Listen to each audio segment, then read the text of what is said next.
السلام علیکم دوستو، امید کرتا ہوں کہ آپ سب خیریت سے ہوں گے اور کافی اچھے ہوں گے۔ آج میں ایک نئے واقعہ لے کر آپ کی خدمت میں حاضر ہوا ہوں۔ اگر یہ واقعہ یہ ویڈیو پسند آئے تو چینل کو سبسکرائب کریں، ویڈیو کو لائک کریں اور خوب دوستوں میں اس ویڈیو کو شیئر کریں۔ دوستو، ہندوستان کے بادشاہ اورنگزیب نے خواجہ غریب نواز رحمۃ اللہ علیہ کے مزار کو توڑنے کا ارادہ کیا۔ بادشاہ اورنگزیب کو ولیوں کے بارے میں یہ غلط فہمی تھی کہ مرنے کے بعد انہیں مزاروں میں زندہ کیا جاتا ہے۔ اپنے اسی وہم کو دور کرنے کے لیے بادشاہ اورنگزیب عالمگیر اجمیر شریف پہنچے۔ اجمیر شریف پہنچ کر اورنگزیب نے اپنے قاضی سے کہا، چلو میں مان لیتا ہوں غریب نواز اللہ کے ولی ہیں، لیکن میں تبھی مانوں گا میں انہیں سلام کروں گا اور مجھے سلام کا جواب ملے گا۔ اگر مجھے سلام کا جواب نہیں ملا تو مزار شریف کو توڑ دوں گا۔ اورنگزیب عالمگیر جب مزار پر پہنچے تو وہاں اسے ایک ادنا سا انسان بیٹھا ہوا دکھائی دیا۔ وہ شخص انتظار کر رہا تھا۔ بادشاہ اورنگزیب نے اس سے پوچھا، اے شخص، کیا معاملہ ہے؟ تم یہاں پر کیوں بیٹھے ہوئے ہو؟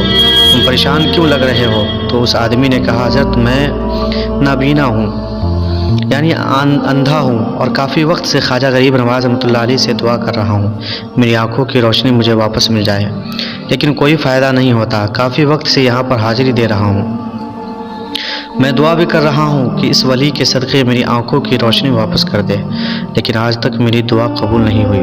تو بادشاہ اورنگزیب نے اس آدمی سے کہا، میں اندر جاتا ہوں سلام عرض کرنے کے لیے۔ جب میں سلام عرض کر کے اندر سے واپس آؤں تو تمہاری آنکھوں کی روشنی نہیں آئی ہوگی تو میں تمہاری گردن اڑا دوں گا۔ اتنا سنتے ہی وہ اندھا آدمی بہت ہی پریشان ہوا۔ اندھا آدمی سوچنے لگا، اب کیا ہوگا؟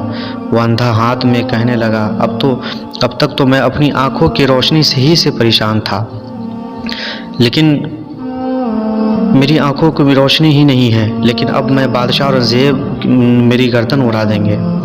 اس شخص نے کہا، میرا بچنا اب ہی بڑا مشکل ہے۔ اب وہ شخص جب جان پر آئی تو وہ شخص رو کر گڑ گڑا کر دل سے خواجہ غریب نواز رحمۃ اللہ علیہ کو پکار کر دعائیں کرنے لگا۔ بادشاہ اورنگزیب اندر جا کر خواجہ غریب نواز رحمۃ اللہ علیہ کو سلام کیا تو مزار کے اندر سے کوئی جواب نہیں ملا۔ بادشاہ نے ایک بار سلام کیا تو جواب نہیں ملا۔ دوسری مرتبہ پھر سلام کیا تو کوئی جواب نہیں ملا۔ پھر تیسری بار بادشاہ اورنگزیب نے السلام علیکم ورحمۃ اللہ کہا تو اندر سے آواز آئی، وعلیکم السلام ورحمۃ اللہ۔ اندر سے آواز آئی، بادشاہ اورنگزیب، اس کے بعد یہ ضد مت کرنا۔ جو پہلی مرتبہ آپ نے سلام کیا تو میں اس اندھے کی آنکھ کی روشنی لانے گیا تھا۔ دوسری دفعہ آپ نے سلام کیا تو میں اندھے کی آنکھ میں روشنی ڈال رہا تھا۔